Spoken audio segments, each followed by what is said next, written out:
بله تماشاوانین هجا دنهادا نوچەیەکە لەزگین هەیە و لەسەر ئەکرانên کورتسات نیوزێ هون دبینن بەحسابەیەکێت کە کو وەزیرە دەربێ بریتانیا دەرفەتا دەبێژیت کو دەرفەتا چارەسەریات دیپلۆماتی دەربارەی بە پرسا ئیرانê هەیە یعنی ئەڤە نوچەیەکە لەزگینە کو دنهادا سەر ئەکرانên کورتسات نیوزێت بینن کو وەزیرێ دەربەیە بریتانیا گوتیە دەرفەتا چارەسەریات دیپلۆماسی ji bo şerê navbera İsraîl û Îranê heye ev jî têwateya ku hîna bêjin li Ewropayê daxwazek heye ji bo ku mêzê danûstandinên carekî din di navbera Amerîka û Îranê dest pê bike ji bo ku dixwazin yani daxwaza vê yekê kirine ku mêzên danûstandin carekî din çê bibin û derfet çê bibe ji bo ku her du alî bi rêbazên diyalogê pirsgirêka xwe çareser bikin lê İsraîl bi berdamî dibêje ku İran heya ku İran bernameya xwe ya etomî û mûşekî nê ji nav birin ew berdewam dibin ji êrişa xwe. Rêberê İslamiya Îranê rêberê bilind ya İslamiya Îranê behsa yariya xwebidestvedana Îranê dike ku dibêjî ev şaştiyeke mezin e. Elî Laricanî şêwirmendê Elî Xameneî ravêjkarê rêberê Îranê ragihand behskirin ji teslîmbûniya xwebidestana Îran xeletiyeke mezin e û gotineke bê binemaye. Got jî İsraîl zêdebarî ev kirbû ku Îran neçar bike di maweya çend rojan da paşekişe bike û xwe bide bi dest ve belê serkeftî nebû. Ragan jî Îraniyan bi qonaqeke eklakirî derbas dibin û pêdiviye berdewam bin ji parastin û sizadana ew kesên ku destdirêjî dikene ser welatê wan.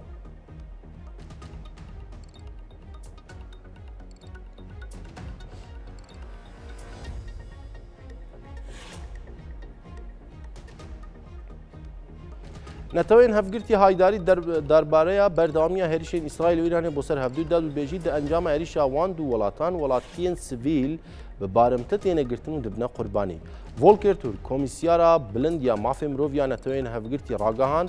şokênere bo wan ku dibînin di hêrişên İsraîl û Îran da bo ser hevdû welatiyên sivîl wek barimte têne temaşakirin û dibêjît gefên berpirsên her du la metirsî li ser jiyana welatiyên sivîl zêdetir dike. Hevdem Keir Starmer Serokwezîrên Brîtanya daxwaz Donald Trump serokê Amerîka diket dev ji bîrokeya bikarînana hêz li dijî Tehranê bêhîne ji ber ku metirsiyeke mezin e bo berfirehbûna aloziyan li navçeyê.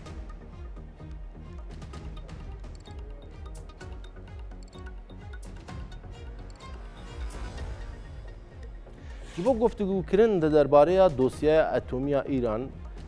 وەزیرên derbê welatên Ewropa û İran li Jenêfê dicibin. Çend dîplomatkareke Ewropî ragihand roja înê li Jenêf wezîrên derbê Fransa û Almanya û Brîtanya û berpirsên siyaseta derveya Yekîtiya Ewropa ligel hefteyên xwe Îranî dicivin ji bo guftugûkirin li ser dosyeya etomîya İranê. Her wiha Abbas Êraxçî wezîrê dervê Îranê di daxuyaniyekî dubare kiriye ku ligel şandeya Ewropî êk dibînin li Jenêf.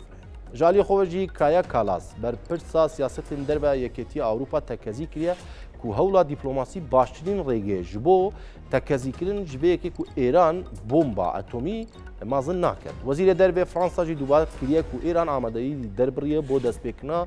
danûstandinan bi vê merciyê ku êriş werin rawestandin.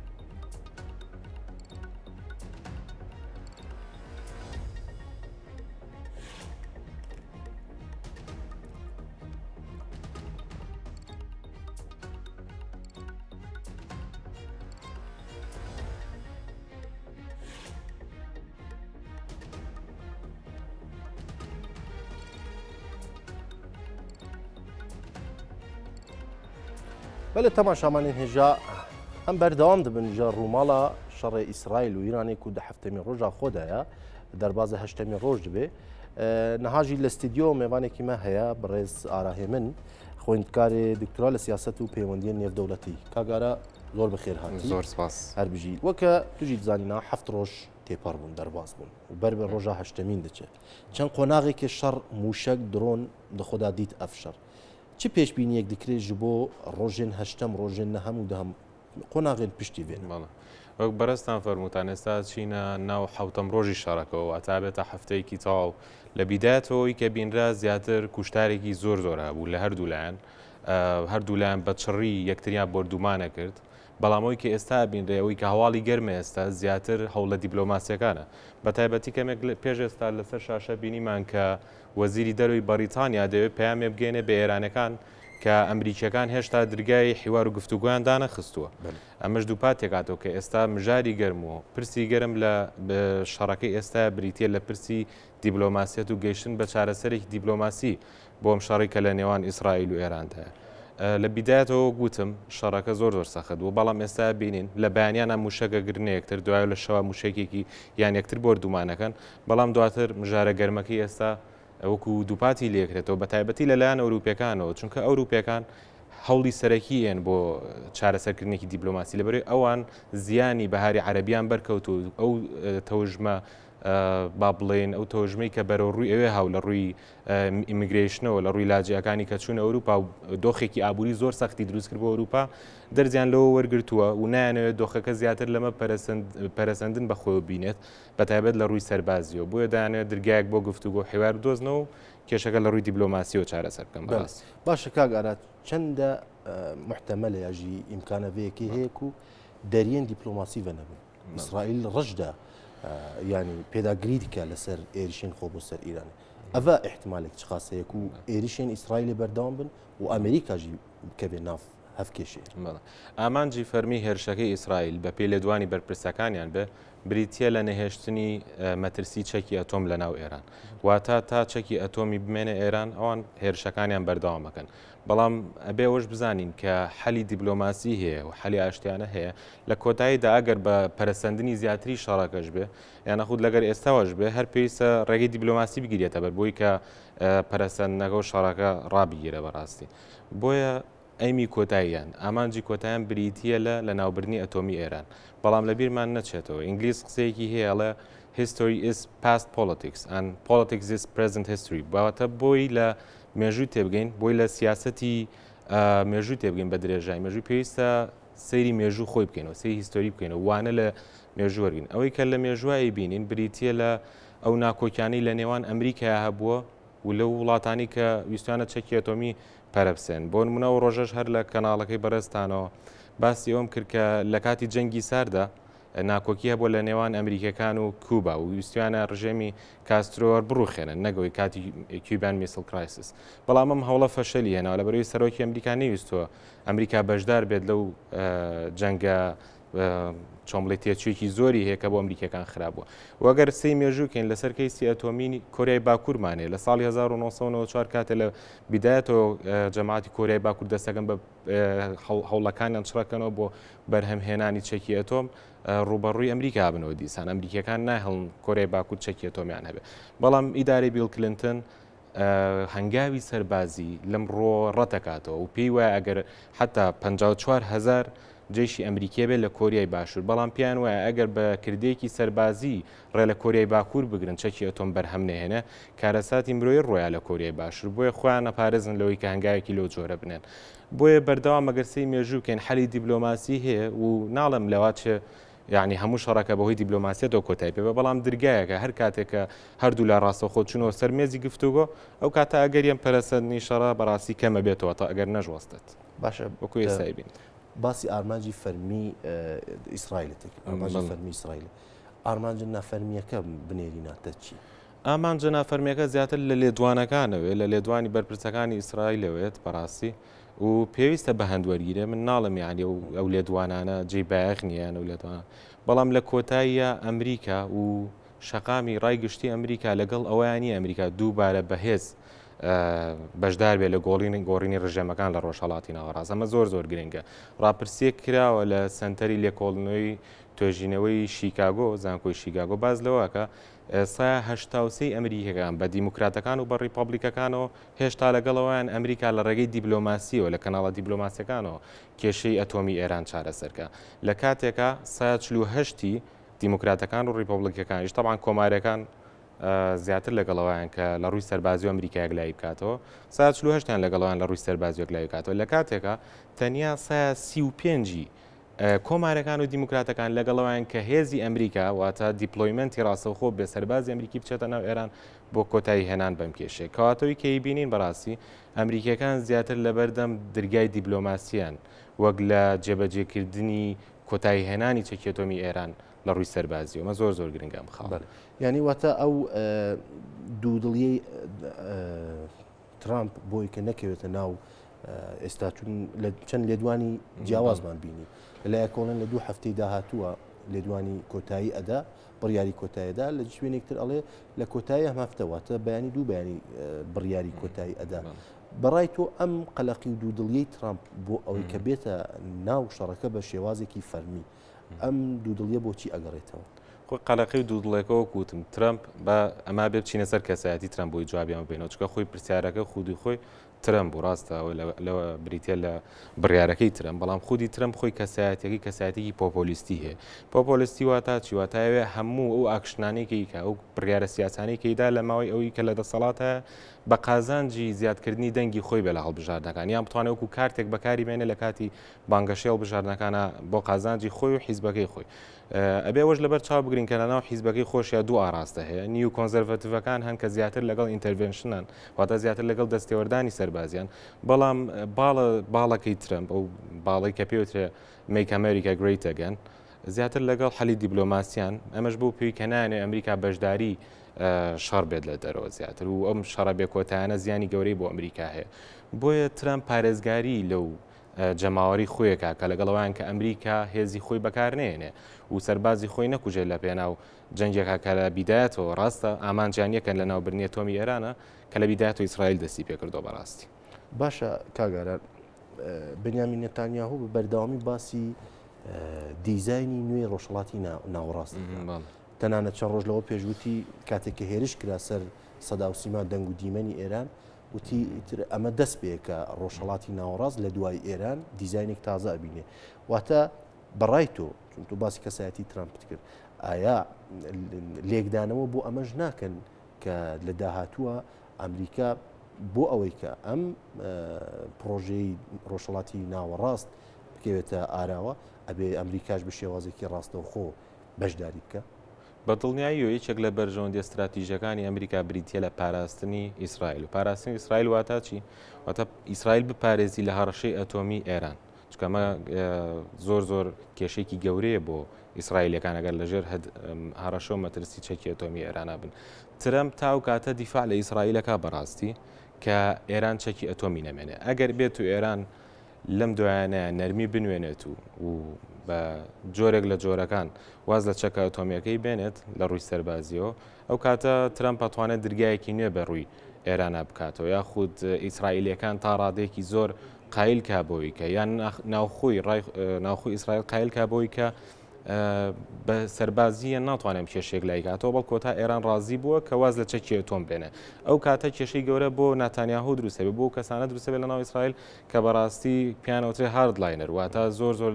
بە دوای حەلی سەربازیەوەن ئەو کاتە توانێت شەقامی ناوخۆی ئیسرائیلی بگاتە نەتیجەیەک کە بەڕاستی پێویستە بژاردەی دیپلۆماسی هەڵبژێرن نەوەک دوای بڕیارە بێکۆتاکانی بۆ نمونە نەتەنیاهۆ بکەون یعنی ئەکرێت کێشەی ناوخۆیش لە ئیسرائیلیش دروست بێمەش ئەگەرێکی دوور نییە بەڕاستی ئەوەی کە تا ئێستا بینین زۆر زۆر گرنگە باسکرێ بریتە لەوەی کە ئێران دەرنەچۆ لە یاسای پەنجاویەکی نەتەوەی گرتوەکان یاسای پەنجاویەکی نەتەوەی گرتوەکان ئەڵێ هەر کاتێک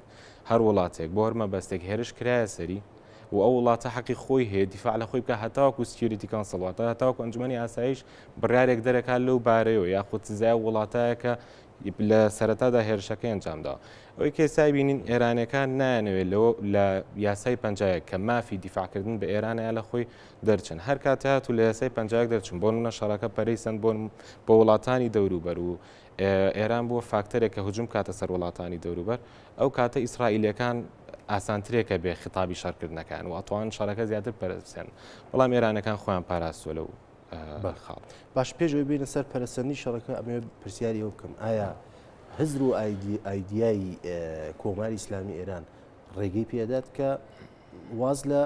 بەرنامەی ئەتۆمی چەکی ئەتۆمی بێنێت واز لەو هەژمونیە کە هەیەی بێنێت لە ناوچەکە چون دیارە ئیسرائیل و ئەمریکا بەتایبەت ئیسرائیل وەک ئامانجە فەرمیەکەی کە تۆ باست کرد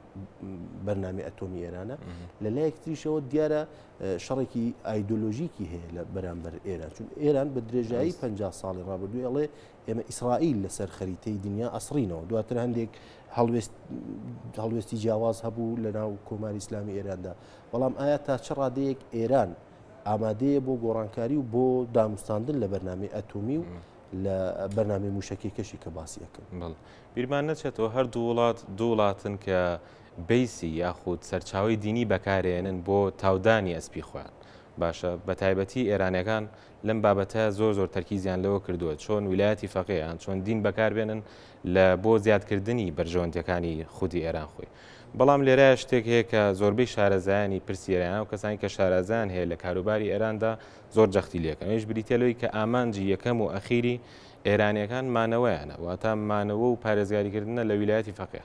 بۆیە هەموو باجێگەیان لەم پێناوەیە حتا ئەگەر بێت و وازە چەکی ئەتۆمێکەشیان بێنن ئەگەر بتوانن کێشە دروستکەن بۆ ئیسرائیلەکان و دووبارەوە لە ئەمریکا بکەن بێتەوە سەرمێزی گفتوگۆ و بە شێوازێکی ئاشتیانە پرسە چارەسەر بکە ئەوە بۆ ئێرانەکان تەسحەیەکی قورسە بەڕاستی مناڵم شتێکی ئاسانە و باسانی لی دەست بەردارە بن بەڵام بۆی لەم با بڵێن گێژاوە دەربازی بێت بەڕاستی کارتێکە بەدەستیەوە یعنی توانێت بگەڕێتەوە سەرمێزی دانوستان و توانێت خۆشی لەوە پارێزێکە و کەسانی کە بۆ بەڕێستان ئاماژەتان پێکرد کە باز لەوەکەن گۆڕانی ڕژێمەکەن یان باز لە ڕوخانی ئێرانەکەن بۆیە بەڕای من ئامانجی کۆتای ئێرانەکان مانەوەیانەوە هەموو کارێکەکان بۆی کە بمێنەوە بۆیە دوور نییە سازش بکەن لەگەڵ ئەمریکەکان ڕێککەوتن بکەن یان لەگەڵ ئەوروپیەکان دەرگای نوێیان بۆ بکرێتەوە تاوەکو بتوانن کە شەڕەکە باشە ڕێگای تۆ ڕێگا ماوەت بۆ داڕێگا هەیە بۆ گەڕانەوە بۆ دوا لێرە بردووەوە بەڕاستی ئەمام دوو هەفتەی کە ترەمپ دایناوە لەوا چێ بۆن منە دووس بێ لەواتە 48 ساعتی داهاتوو بێکو تۆڵی بۆیە من ناڵێم تاو دیبلۆماسیەت ڕێگایەکە کە زۆر ئاسانە و هەردوو لە باڵێن ئیسرائیلەکان و ئێرانەکانیش ئەیانێ بگەڕێنەوە سەرمێزی گفتوگۆ ئەوەی کە ئێستا ئەوێ دانوستان بکرێ بەڕاستی ئێرانەکانن زیاتر بۆیە دانوستان ئەگەرێکی قورسە لە ئێستا بەڵام ئەگەرێکی زەحمەت وەکوتم لە مێژوار ڕووداوی لەم شێوەیە هەبووە کێشەی بۆ نمونە کۆمیونیستەکان کاتی شەڕی جەنگی سار باسمان کرد و کێشەی بۆ نمونە ئەتۆمی کۆریای باکوور وەکو باسمان کرد هەر بەم فەوازات حەل بووە بەڕاستی هەر بە دانوستان لە کۆتای حەل بووە بیرمان نەچێ هەموو شەڕێ بیدایەتەکەی زۆربەی شەڕەکان ڕاستەخۆ لە شکستێنانی دانوستانەوە دەست پێکەن و کۆتایەکەشیان هەر بە دانوستانە جاگەر بێت و ئێران زەرێکی زۆر کەیان زەرێکی کەمکە لە کۆتاییە دانوستان باشترین ڕێگە چارێ و بۆ ئیسرائیلەکانیش بە هەمان شێوە بەڵام ئەمەی کە ئیسرائیلەکان ئێستا پیشانیان زیاتر خوێندنەوەیکی ناوخۆی خۆیانە کە ئەگەر بێت تویتر ئەمجارە لە ئێرانیان ناوە کۆتایی بە ڕژێمی ئێران نهێنن ئەوە دەستکەوتێکی گەوریان بەدەست نێنەوە بەڵام ئەمریکەکان پێیان وایە تەنیا بە لە ناوبردنی چەکی ئەتۆمی لە ئێران دەستکەوتێکی گەوریان بەدەستێنە و خەڵکی خۆیان ڕازی کردو باشە کاک ئارا ئێستا ئەمڕۆ دۆناڵد ترامپیش باسیەوەی پێشتر لە ڕۆژانی ڕابردوو باسیەوەی کرد کە شوێنی ڕێبەری کۆماری ئیسلامیان زانیوە بەڵام بۆ خۆیان نیانویستووە کە با بڵێن بی پێکرد و هاوکات ئەمڕۆ هەر وەزیری بەرگری ئیسرائیلیش لە کاتی کە لە دوای هێرشەکە موشکێکی ئێران بۆ سەر نەخۆشخانەیە کە بۆ خۆیان وەڵێن ینی باسییان کرد کە ئەبێ ڕاستەوخۆ وەزیری بەرگری وتی ئەبێ ڕێبەری کۆماری ئیسلامی ئێران عەلی خامنەئی تر ینی لە ژیان نەمێنێ ئەبێ بکوژرێ بەڕای تۆ ئەمە تا چ ڕادەیەک کاریگەری ئەبێ لەسەر بارودۆخی ئێستای شەڕەکە خۆی دوو هەڕەشە هەیە لەم کاتی لەم نوع جەنگانە بەڕاستی نوعێکە لە هەڕەشە بریتە لە هەڕەشەی کە پێوترە جەنگی دەرونی یاخود ئاگادارکردنەوەی بەرامبەر لەوەی کە ئەتوان بە ئاسانی دوژمن بیان پێکە ئەمە نوعێکە لە هەڕەشە نوعێکی کە لە هەڕەشە بریتە لەوەی کە بە واقعی ڕویا و لە عەرزی مەیدانە بۆ نمونە ئەو کاتێک کە یبینی ئەمریکەکان سیاسی تیارە فڕۆکە جەنگیەکانیان نردۆتە ڕۆژهەڵاتی ناوەڕاست ئەمە هەڕەشەیەکە بەڕاستی پەیامی ناوێ یاخود دووپاتکردنەوەی ناوێ و ئەبینین کاتێک کە ئەمریکایان خۆیان حازر ئەکەن بۆ کردارێکی سەربازی بەڵام ئەمەی زیاترەمی کاڵترێ شوێنی خامنەی ئەزانین یان با بڵێن شوێنی ڕابەری باڵای کۆماری ئیسلامی ئێران ئەزانین ئەمان زیاتر هەڕەشەیەکە بۆ ترسانن و پەیامێکە بۆ جەنگی دەرونی زیاتر وەک لەوەی کە بڵێن شتێکی گلاکبەرەوە حتا ڤلادیمیر پوتین نازەمەگەرەوە دیقەتان نابێت لەم ئەخیرا وتی ئەگەر بێت و ڕابەری باڵا بکرێتە ئامانجە و کاتە ئێمەش کردارێکی کەمانەبێ بەڕاستیەوە تۆزە قورسە لە ئێستاە چکە هەموو هەوڵێکی دانوستان کە ئەمریکا بەتەما دووبارە بچێتەوە سەرمێزی دانوستان کۆتایی پێهێنێ بۆیە بەڕای من ئەو هەڕەشانە زیاتر لە بەرچاو بگیرێ کە بینین بە فعلی ئەمریکا سیاسی هێزی سەربازی هێزی ئاسمانی هێناوەتە ناوچەکە و کەشتێکی جەنگی زۆری هێناوەتە ناوچەکە وەک لەوەی کە بیر لەو نوع جەنگە دەرونیە بکرێتەوە بەڕاستی. بەڵێ باشە مێ لێرش پرسیارێکی ئەوە بکەم ئەم شەڕە بە تایبەت لە ناوچەکە کاریگەری چی ئەبێ لە ناوچەکە بە تایبەت هەم لە عێراق هەم بەگشتی لە ڕۆژهەڵاتی ناوەڕاست چون ئەزانین کە ئێران کۆمەڵێک گروپ و با بڵێن پرۆکسی خۆی هەیە کە لە ناوچەکەن هەم لە لوبناان هەم لە غەزە هەم لە عێراقیش هەم لە یەمەنیش کە ئەمانە ئەم ڕۆژبینیمان حزب الله بۆ خۆی بەڕاشکای وتی ئێمە بێدەنگ نابین و بەرەی ئێران دەگرین ئەمە تا چه ئاستێک با بڵێن گرژی و ئاڵۆزیەکان قوڵتر ئەکاتەوە. باەکیدی ئێران پرۆکسی خۆی هەیە بەڵام ڕای ناگەێنێ کە پرۆکسیە چونکە ئەمە شتێکە لەو یاسایە کە کەمێک لەمەوە پێش تێبینیم کرد یاسای پەنجاوێکمان هەیە کە بریتێلەوەی کە هەموو دەوڵەتێ مافی دیفاعکردن لە خۆی هەیە کاتێ وڵاتێکی کە هێرشە کاتە سەریە تا و کاتی سکیوریتی کانسڵاتە ئەنجومەنی ئاسایش بڕیارێکی یەکلایکەرەوە لەو بارەوە دەرە بۆیە بەکارهێنانی پرۆکسیەکانی بۆ نمونە لە وڵاتانی دەوروبەر ئەمە لەوە چێ کاردانەوەیکی نێنێری لە ڕووی دیبلۆماسی و هەبێ لەسەر ئێران و دەرگای مفاوەزاتی بەتەواتی بەسەرەدا بخە کەواتە هەتاوەکو دوانەفەس هەتاوەکو کاتی ئەمەلێک بۆ دیبلۆماسی مابێت پێ ناچێت کاریگەریی ڕاستە و خۆی لەسەر وڵاتانی دەوروبەر هەبێ ئەم شەڕە هەتاوەکو دەرگای دیبلۆماسی کراوە بێت و هەتاوەکو ئێران ئامادەوێت بۆ دیپلۆماسیەت ئەکید لە یاسای پەنجاوێک لا و لە دیفاعکردن و هاوێشتنی موشک بۆ ناو ئیسرائیل بەردەوامە بێ بەڵام خۆی دوورەگرێ لە وڵاتانی دەوروبەر و لە بەکارهێنانی ئەو میلیشیانی کە ئاماژات پێ. بەڵێ واتە ئەو مافی بەرگریکردنی ئێران بەڕای تۆ بەردەوامە بێت بەو شێوازەی کە هەیە مەگەر ئەوەی کە دانوساندن بکرێت بەڵام ئیسرائیل باسی بکەم ئیسرائیل بەڕاشکاوی باسیەوەکە کە نایەنەوێت دانوساندن بکەن ڕۆژاوە وڵاتانی ڕۆژاوە تا وەک ئەو هەواڵە بەپەلێکی ئێستا بینیمان تا چه ڕادەیەک بەڕای تۆ دەستیان بەهێزە بۆ ئەوەی کە هەوڵ بدەن کۆتایی بە شەڕەکە بێن و جارێکی تر میزی دانوساندنەکان بێنەوە ئارە. دوو دەرگای زۆر گەورە هەیە بۆ دیبلۆماسیەت و دانوستان یەکەمیان دەرگای ئەوروپیەکانە ئەوروپیەکان بەڕاستی لە ئێستا وەکوتم شەڕیان ناوێ پێشتر لە بەهاری عەرەبی و لە فەوزای ناوچەکە ئەمەنە ئیمیگرنتیان بۆ چووە ئەمەنە لاجییان بۆ چوە اقتصادەکان بەڕاستی وێران بووە وەکو ئێستای بینین بێجگە لەو شەڕی کە هەیە شەڕی ئۆکراینە کێشەی ناوخۆیان زۆرە ئەوروپیەکان بریتیە لە بەهێزبوونی ڕاستڕەوەکان کە ئەمەش دووبارە پێچێگەرش ئەبێ بە شەڕێکی ناوچەی و گەر شەڕێکی ناوچەی بێ دووبارە شەپۆلێکی تری لاجە ئەچێتەوە ئەوروپا و کێشی گەورەتر بە ئەوروپا دروستێ بۆیە بینین لە خطابی فەڕەنسا ئەڵمانیا زۆربیان لەگەڵ ئەویان کە ئێران چەکی ئەتۆمی نەمێنێ بەڵام لەگەڵ ئەوانین بەهێز ئەم شتێک لای بکرێتەوە ئەمە دەرگای ئەوروپیەکان دەرگای دووەمیان ئەمریکیەکان خۆیان و بە تایبەتیش ماگا و جەماعەتی دۆناڵد ترەمپە کەیانوێ لە ڕووی دیبلۆماسیەوە ئەم کێشەیە چارەسەر بکەن چونکە ئەو جەماوەری کە دۆناڵد ترەمپێتی زۆر جەختەکەنەوە لەسەرەوەی کە نابێت دووبارە هێزی ئەمریکا خوێنی ئەمریکا بڕێژێ لە شەڕێکا کە شەڕی ئەوانیە بە نوعێک لە نوعەکان باشە ئامانجی ئەمریکا و ئیسرائیلیەکە بریتێ لە نەناوبردننی چەکی ئەتۆمی بەڵام ئیسرائیل ڕێبازێکی کی هەیە بۆ برنەسەری ئەو ئامانجە بەڵام دۆناڵد ترەمپ بۆ کۆڵین دەرگای دیبلۆماسی زیاتر بەکارێنێ و ئامانجی و ئەوێت ئامانجەکان لە ڕووی دیبلۆماسی و بکە بۆ ئەو دوو دەرگای ئەوروپیەکان و ئەمریکیەکان پێم وایە ئێرانەکان ئەتوانن ئەگەر لە یاسای پەنجایەک لانێن وەکو جەختم لێ کردەوە شەڕەکە پەرە نەسێنێ ئەتوانی ئیسفادێکی باشی لێ بکەن. ئەی هەڵوێستی وڵاتانی وەک ڕووسیا و وەک چین چۆن هەڵسەنگان منی بۆ دەکرێت لەم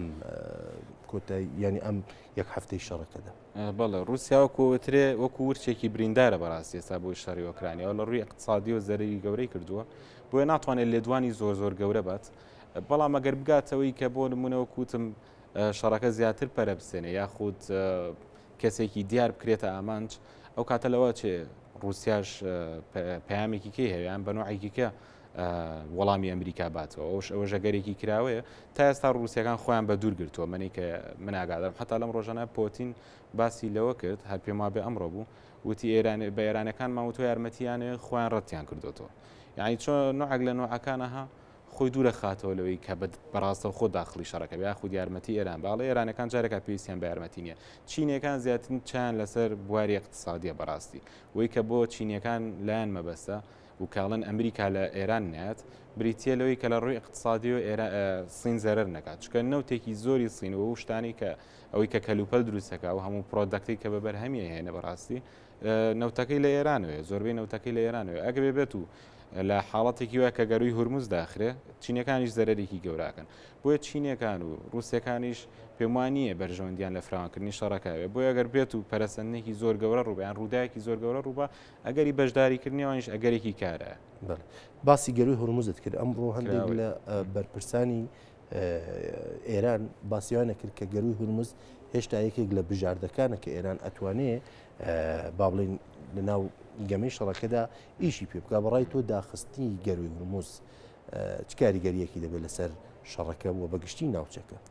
خۆی گەروی هورموز بەڕاستی لە چەکی ئەتۆمێکە خەتەرترێکە چکەیتر اقتصادی جیهانی بە تایبەتی لە ڕووی نەوت و بڵێن بنزین و گاز و ئەم بابەتانەوە پەکەکەوێ ینی یەک لە سەرسەی ئابووری جیهانی احتیماتی کردووە سەر گەروی هورموز بۆیە هەم چینەکان قوبوڵی ناکەن هەم ئەمریکەکان قوبوڵی ناکەن یعنی لە بەرژەوەندی کەس نییە بەڵام وەکو دواچەک لەوە چێویش کارتێک بێ بەدەست ئێرانەکانەوە بەڵام بەڕاستی شتێکی مەترسیدارە ینی وەکوە ئێران چەکێتۆمی بەرهەم بێنێ بەڕای من ئەچێتەوە تەنسنیف واتە توانین بڵین بەستنی گەروی هورموز بەسەر ئێرانیەکاندا دەشکێتەوە بەڕاستی بەسەر ئێرانەکان ئاشێتەوە ئەتوانێت وەکو وتارێکی وەکووتمان دەرونی بەکاری بێنێویش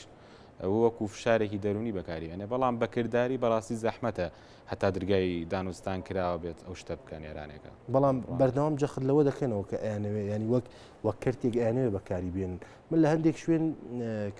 ڕەمباسیۆم کرد لە هەندێک شوێن بینیم کە باس لەوەکەن هەندێک شۆ بەکاری سیاسی باس لەوەکەن کە گەروی هورموز وەک کارتێکە لە دەست وەک کارتێکە لە دەست ئەمریکا بۆ هەڵخڵەتاندنی ئێران ینی واتە ئەمریکا چاوەڕێ ئەوە ئەکا کە ئێران گەروی هورموز ببەستێ و ئەو کاتێک کە سەرمایی جیهانی کەوتە مەترسیەوە ئەو کاتە ئێران بێتە ناو هاوکێشەکە و با بڵین ئەو دەسوەردانی کە ئەیکا دەسوەردانێکی ڕەوا و مەشروع بێ تۆ چۆن هەڵسەنگاندن بۆ ئەوەکی بەڕاستی وەکوتم دیسانەمەم خاڵە دووپاتکەمەوە یەکێک لە بەرژەوەندە باڵاکانی ئەمریکا لە پاڵ ئیسرائیلەوە بریتە لە فریدم ئۆف ناڤیگەیشن لە میدڵ ئیست واتە ئازادی کەشتێوانی ئەمیش لە ڕووی بازرگانی و چکە زیانێکی گەورە بەر ئەمریکاکەوێ وەگەر بێت و سعری نەوت بەو شێوازە بەرز بێت ئەگەر گەروی هورموز داخرێ ئەمریکەکان زەرەری زۆرەکەن و ناتوان بەڕاستی لەناو ئەمریکاش گاز و بنزین بۆ سیارەکانیان بکڕن بەو سیارێکی ئێستا هەیە بۆیە ناڕزایەتیشی گەورەی شەقامی ئەمریکی لەکەوێتەوە یەکەم شت ئەمە زۆر مەترسیدارە بۆ ئەمریکەکان بۆیە ترامپیش دووبارەڵێ لە 2 هەفتەی داهاتوو چکە لە بیدایەتەوە وتیان لە 24 ساعتی داهاتوە بەڵام ئێستا کردیان بە 2 هەفتە خوێنەوە بۆ هەموو وردەکاریانە کراوە و دەکرێت ینی وەکوتم ئێرانەکان لە دوهەلا وەکو کارتێک بەکاری بێن جی ئەمریکەکان بۆ جوڵاندنی شەقامی هەم ئەوروپی هەم ئەمریکی ئەگەرێکی کراوەوەش لەم ماوەیە لەم چەند ڕۆژی ڕابردوو هەندێک خۆپیشاندان و ناڕزایەتی بوون کرا لە ئەمبەر ئێرشەکانی ئیسرائیل بۆ سەر ئێران بەڕای تۆ تا چەند ئەگەری هەیە خۆپیشاندانانە بەرفراوانتر ببێ هەم لە ئەمریکا هەم باسی ئیسرائیلیشت کرد و هەم بەگشتی لە عێراقیش هۆی هەتاوەکو شەڕ بەردەوام بێ کاریگەرێ و لە لێکەوتە ئابوووریەکانی زیاترە بێ لە ئەمریکا هەتاوەکو سعری نەوت گرامە پێم وابێ ئەمڕۆ سعری بەرمی لێکنەوت بە 75 دلار بوو ئەمە ڕاستەوخۆ کاریگەریە کاتە سەر گازوایڵ و کڕینی بنزین لە ئەمریکا ئەمریکەکان زۆر جەخت لەسەرەوەکەنەوە هەم لە ڕووی تاکسەوە هەم لە ڕووی کڕینی بنزینەوە بەڕاستی منەوە یاگام لێبێ لە تویتەری ئەمریکا باسێکی گەورەیە کە ئەگەر بێت و بنزین گرانبیان ئەگەر بێت و نەوت گرانبێ و کاتە ئیدارەیەکی خراپ ئەمریکا بەڕێوەبە و ئەو کاتە سەرۆکی ئەمریکا سەپۆرتی خۆی لە دەستە بۆیە زۆر ئەم لێکەوتە ئابوووریانە زۆر کاریگەریانە بێ لەوەی کە شەڕەکە بەرەوەی کوێ بگە و پێم وایە لە دوورمەودا ئەگەر بێت تۆم شەڕە بەردەوام بێ لێکەوتەکانی لە ناو ئیسرائیلی زیا بێت و پەرەژە سێنێ بۆی کە جۆرێک لە جۆرەکان ناڕزایەتی دروست بێ لە ناو ئیسرائیل خۆشی و وەکو ئێستا لە ناو ئەوروپا ناڕزایەتی هەیە هەرچەنە بەو ڕێژە گەورەیە نییە بەڵام پێشببینیە کرێگەر ڕووداوێکی سەربازی گەورەتر بکرێت و یانە شەڕەکە درێژە بخانێ ڕاستی ناڕزایەتەکان زیاترە بن ڕۆژی ڕابردوو سەرۆکۆماری تورکیا ڕەجەب تەیب ئەردۆغان بە توندی ئیدانەی هێرشەکانی ئیسرائیلی کرد بۆ سەر ئێران و باسی لەوە کرد کە ئەبێ باسی چارەسەری بە گفتوگۆ بە دانوستاندن کرد و جارێک تریش ئیدانەی هێرشەکانی کرد بەڕای تۆ تورکیا لەکوێ ئەم هاوکێشانە ئەبێت و ئایا هەڵوێستی داهاتوی تورکیا لەباری ئەو شەڕەدا چۆن؟ ئەوی وەکو ئاشکرایە لەسەر نەخشەش دیارە بەڕاستی تورکیا دراوسی ئێرانە و لێرە گەڕێمەوە بۆ خاڵی کە لە بیدایەتەوە باسە کرد ئاماژت بۆیە کە ناتانیاهۆ باز لە گۆڕانی نەخشەی ناوچەکە ئەگەڵ بۆ تورکیەکان ئەمە ئاماژێکی زۆر خەتەرە کاتێک کە ناتانیاهۆ باز لە گۆڕینی نەخشەی ناوچەکە بکە ئەوان زیاتر ترسیان هەیە لەوەی کە لە ناوخۆی تورکیا زەرەریان بەرکە یا خودت پریشتیان بەرکێ لەو گۆڕانکاریانی کە لە ناوچەکە هەیە بۆیە بەڕاستیەمە بۆ هەتا بینیمان باخچەلی ژووتی دەکرێت داهاتووتر ئێمە بینیانی هەنگاوی داهاتووتری ئیسرائیل بووە زۆر لەو خطابات ترسن کە باز لە گۆڕانی نەخشەی ناوچەکەکە لەو ڕۆ تورکیەکان زۆر مەترسیان لەسەریان وای پیشانیان کە مەترسێکی زۆر گەوریان لەسەر بێ ئەمەش بۆی کە نانوێت لە بەرەی ئەوروپا لابن نانوێت لە بەرەی وێست و ئەوی کێسا لە ناتوان لابن بەڕاستی بەڵام زۆر بە وریانەوە مامەڵە لەگەڵ پەرسەندەکانی ناوچەکەکەن دوجار ئەمەش لە ڕووی بەرژەوەندی نیشتیمانی خۆیان وە سیریەکەن بەڕاستی بۆیە ئەم نوعوتاران ناگرنە بەر و کاڵن پێویستە یعنی ئیسرائیل ڕابگیرێ هەندێک کاتواڵن زۆر سپاس بۆ کاگارا هێمن خوێندکاری دکتۆرا لە سیاست پەیوەندی دەوڵەتی زۆر سپاس بەخێرات دەستان خۆی سپاس. بەڵێ تەماشاوانین هێژا ئەم بەردەوام دەبن ژە ڕووماڵە خۆیان شەڕە ئیران و ئیسرائیلێ یا کو هەفتەیەک سەر دەرباز بێت خوازم جارێکی دی بە بیراوە بخم و هەفتەیەک بەسەر دەستپێکردنا عێریشێن ئیسرائیل بۆ سەر ئیرانێ دەرباز دەبە کورتسات نیوز وەک ئێکەم میدیا لە هەرێما کوردستانێ بە چڕی ڕووماڵ وەشانێ زیندیە vê شەڕێ بە زانیاریان پڕ زێدە دەست پێ کرد حەیانەها 168 دەمژمێرن و کورتسات نیوز ڕووماڵی خۆ بەردەوامە و چاافکانی و سەرچاوەیە ئەکەم ji بۆ زانیاری و ئاگاهیانە ji بۆ بینەر و بیسەرên سەرانسەرێ کوردستانê ku ev jî yek ji xalên herî girîngê di xebata medyayiya Kurtsat Newsê. Belê em berdewam dibin ji rûmala xwe ya şerê Îran û Iraqê niha dîmenên ku hûn li ser ekrana Kurtsat Newsê dibînin dîmenên rastexwe ya Tel Aviv û Qudsê ye. Xuyaya aramiyekî bi ser esmana Tel Aviv û Qudsê ve tê dîtin hinek eger nûçeyên nû ya jî dîmenên nû bikevin nav torên medyayî ya jî agahiyên nû hebin dê hevkarê me ji wera rabgînin yek ku niha hinek li medyayên Îranî da behs dikin eger hinek ji wera ez ê rabgînim di medyayên Îranî da behs dikin ku êriş li ser reşt hatiye kirin yanî êrişekî li bajarok ya jî komelgeyeke pîşesaziya reşt ji ber ku beriya niha bi demjimêrekî artêşa İsraîlê malperê xwe ya fermî artêşa İsraîlê behs kiribû ku divê kesên ku li vê derê yanî li vê komelgaya pîşesazî ku li wir dimînin divê wir wala bikin hişyarî dabû niha demjimêrek li ser derbas nebûye ku medyayên Îranî behs kirin dibêje dengê çend teqînekî li menteqeya pîşesaziya li reşt li parêzgeha reşt li Bakurê Îranê hatiye bîstin û her wekî din behsa vê dikin sîstemê berevaniya esmanî li navçeyên başûr Rojavaya Tehranê behsa vê dikin hîna berdewam in yanî aktiv bûne û dronên İsraîlî û mûşekên İsraîlî dixin yanî ev li gor agahiyên ku medyayên Îranî behs dikin tişta balkêj ev bû ku beriya niha be demekî İsraîl haydarî dabû ji valakirina ev bajarok ya jî komelgeha pîşesaziya li reşt ku navê wî ez ji wera bêjim navê wî ya bi navê li gundê keleşya talşan heye li parêzgeha reşt li Bakurê Îranê navçeyeke pîşesaziya sînaîye yanî xuyaya İsraîl dibêje li vê navçeyê baregehên çêkirina mûşek ya Îranê heye haydarî dabû beriya niha bi demjimêr û nîvakan niha jî di medyayên Îranê da behsa vê dike ku dengê teqînên bihêz li vê derê hatine hinek dîmenên nû hatine dê niha hevkarê me ji wera bawacin ser ekranên Kurtsat Newsê yanî li ser medyayên Îranê belav bûne hinek nûr ya jî ronahiyên li reşt peyda dibe ku ev jî behsa vê dike ku êrişa İsraîlê pêk hatiye ji bo bajarok ya jî komelgeha pîşesazî ya li parêzgeha reşt ya Bakurê Îranê.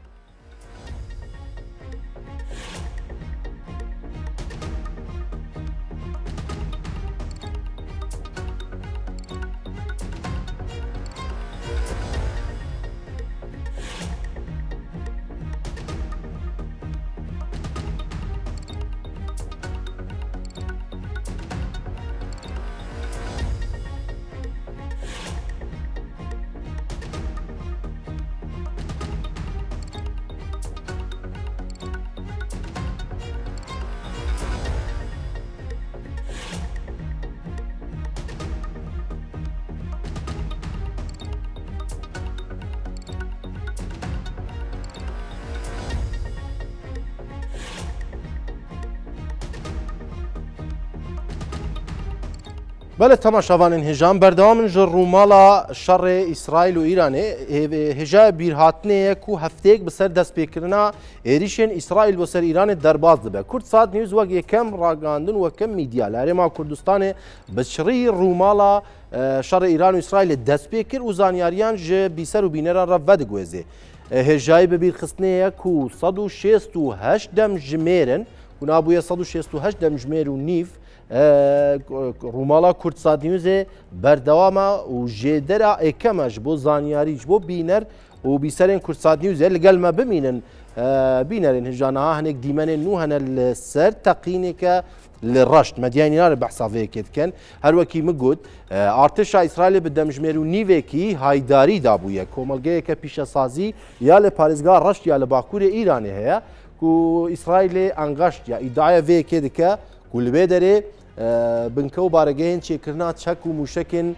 ایران هیا جبر به بارمانج گرتیش خو بریان نها دمجمر و نیوکی هایداری دابو نها جی مدیان ایرانی یا جی هنگ مدیان نفرمیه لور هنگ دیمان بالاف کند بیجن دنگ تقینه کی لپارزگاه رشد جیکو اسرائیل هایداری جدابو اوه جی تی دیتن کو براستی دوان شراندا اسرائیل د تکنولوژی که پیشکتی بکارتینه جبر اوه جارا یکینینه چند جارا برای هری داوی د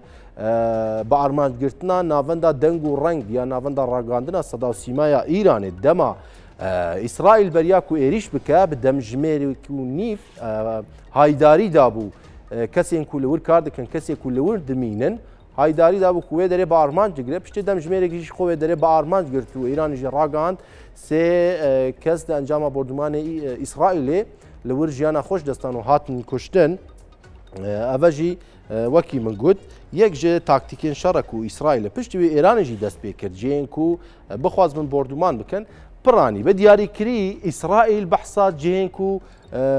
بمب باران کاد بجی اف دیمن نونه کو لسر شاشین کردستان نیوزه هون دبینین اف دیمن هری نویا ج ایران هات یکشاند لما دیان ایران بلاف بونا دبجی دنگ تقینه کی مازن و دیمن روناهیه کی سور بلاف بو لرشت اف جی دیمن خستنا مديان إيراني بعض كان ديمنا خستنا فروكي بفروكوان يا إسرائيل لإيران إيران دبجي أفا جالية سيستما بروانية عثمانية إيراني هاتية خستن درونيكا كو درونيكا خوكوجية بقاسي إيراني دبجي درونيكا خوكوجية كو جالية سیستما برگری عثمانی وان هاتیه خستن اف دیمنین کو ناجی لسر اکرانا کرد صاد نیوزا دیمنین راستا و خویا راست یا تل ابیبه او دیمن چبج یا قدس هینک پیو دیتن یعنی آرامیک پیو دیتن د عثمانی دا لی از خوازم وی داره تشتیک جی بیجم بینرین هجا گاوات نیمل گل مهوان خوشی بحث کرد تبیجه د ناف شران دا یک جی شر هری گرینگ جی شر راگاهاندنه تشتا هری زیاده بالا مکشان دو شف موشکین ایرانی بر به اسرائیل ودی چون لید دیمن راسته و خدا ما تشتکی ندید حیاکو ایرو جاره کردن هنگ زانیارین دیتر بالا بون خویا لسر راگاندن و اینترنت هر دو آلیان دا حیا راده کی سانسور کی حیا راده کی کنترل کرنا وان درجه ایرانی با خوش رادگینه دبیجه کو یعنی جبوی کو ارتش اسرائیل یعنی اسرائیل و هنگ کسین جبو هولدان تیک درانه ایریش سیستم بنکی هم بانکی و هم ایریشن سایبری لسر ایرانی کرنه ایران جبر و اینترنت بگشتی قد کریه و دبیجه باف قد کرنا اینترنت ده هینا بردام به هنگ دیمن نوهنه لسر ایریشا کو اسرائیل لسر کوملگاه پیش سازیه لرشد کریه هفکار ما دینها اگر دیمن ورن ده افکار ما بخن سر شاشی اف دیمنن هرینونه تماشاوانین هجا هون لسر اکرانا کرد صاد نیوز دیمنن هرینو دبینن کونا افکار ما ده بخن سر شاشی هون ببینن اف دیمن نه دیمن راست خوی تل ابیبه نه افکار ما ده دیمن تقینن ده دردورا کوملگاه پیش سازی رشد کول گنده کلشتالشان ناو گنده کلشتالشان کو کلکا گنده تلشتالشان لپارزگاه گیلان یا لرشته نافچه که پیش سازی هست شخو بریانه ها دمجمرونی و که اسرائیل هایداری دابو که کو ایریشه و نافچه دیگه هر وكيدن قلنا أفكار ما أب ديمان خن أب ديمانينونا بله أب ديمانينونا كون لسر أكرانا كورساد نيوز بينن تماشاوان نيجا ديمان هري نونا كوج مديان إيران إيج رشت بلاف بويا هون لسر الشاشة أو لسر أكرانا كورساد نيوز بينن ده ديمان عند خويا اكو سيستما براوانيا إيران هين كاردكا لإيريشن فروكين شريعة إسرائيل جي تشي دبن لدار دوري اگر جارێک دنیا دیمەن وەرێ سەرەتان ببینن خویایە دەما موشەکان بەێ ئەف دیمەنێن کو هون دبینن ڕووناهیەکی مەزن تەقینێکی مەزن لەوێ ناوچەیە چێ دەبە تەقینێکە مەزن ناوچەیە چێت بێت لە ئاسمانێژی هەنێک شق خویانە هەنێکی ڕووناهی vê dikevin û ditemirin ev komelga ya jî wek ew jê dibêjin şehrek ya jî bajaroka pîşesazî komelga pîşesaziya li parêzga reş li Bakurê Îranê dîmenê herî nûne ku hûn li ser ekrana Kurdsat Newsê dibînin herî dîmenên dawiye dû dîmen hatibûn ku hûn li ser ekranê Kurdsat Newsê dibînin yek ev dîmenek jî bele ev dema teqînê dema İsraîlê bi hêrişên hewayî êriş dikete ser komelga pîşesazî ji xwe behsa vê yekê kiribû ku demjimêr û nîvek beriya niha İsraîl haydarî dabû vê yekê ku her kesên ku li wir dimîne û kar dike ev komelgeyê pîşesaziyê vala bike ji ber ku İsraîlê dixwaze êrişê wê derê bike hevdem medyayên Îranî dibêjin ku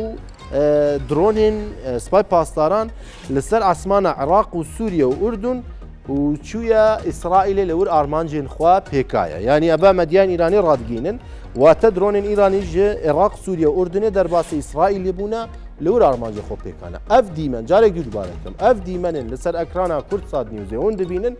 dîmena bi armancgirtina kêliyek beriya nihaya herî zû ketiye ser ekrana Kurdsat Newsê kêliyek beriya niha artêşa İsraîlê komelga pîşesazî ya talij gelşan le reşt armanc girtiye û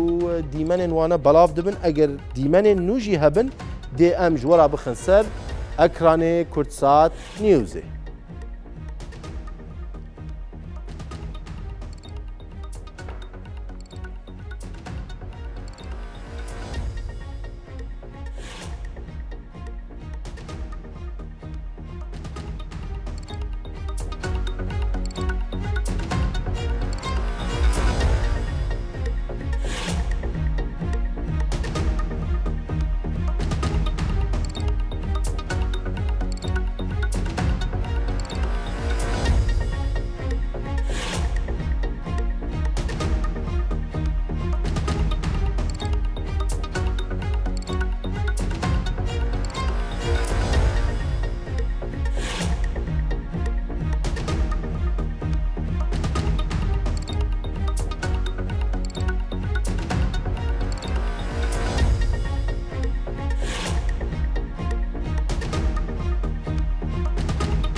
بله تماشاوانên hêjan berdewamın ji rûmala şerê Îran û İsraîlê beriya ku ez behsa van dîmena bikim hêja bi bîrxistinê ye ku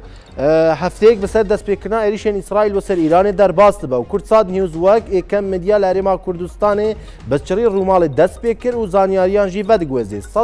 168 demjimêr û çil xulekin ku Kurdsat News berdewame ji rûmala xwe û jêderê yekemîn e ji bo zanyariyan û çavê we li ser Kurdsat News bê wekî ku hûn dibînin ev dîmenên herî nû ya êrişeke nû ye ya ji bo ser Bakurê Îranê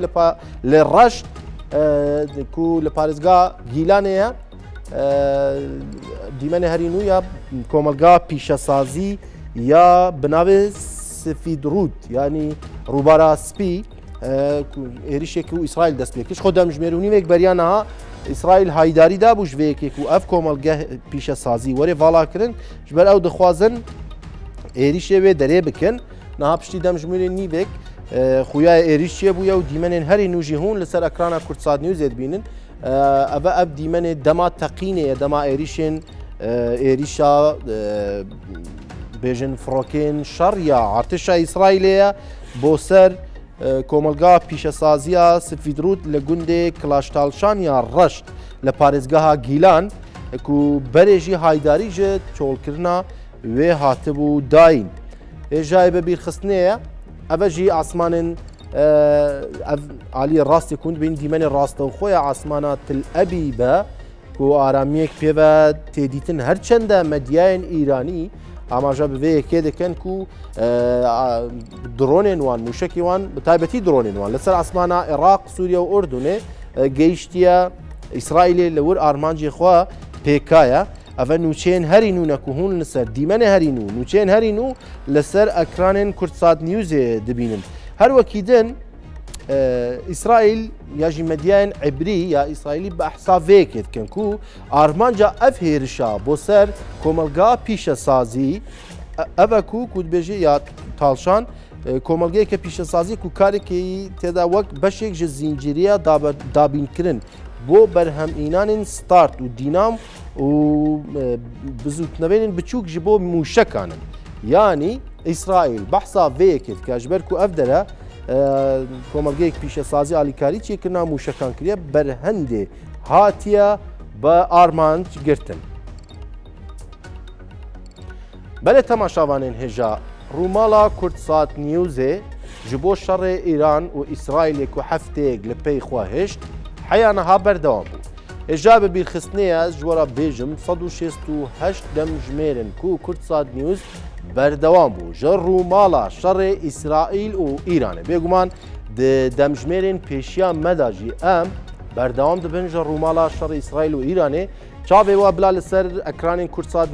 نیوزێ بە زانیاریên هەرین و زانیاریên پشتڕاستکردی و باوەڕپێکردی و دیمەنên هەرین و هەوڵ دەکارن لەسەر ئەکرانên کورتسات نیوزێ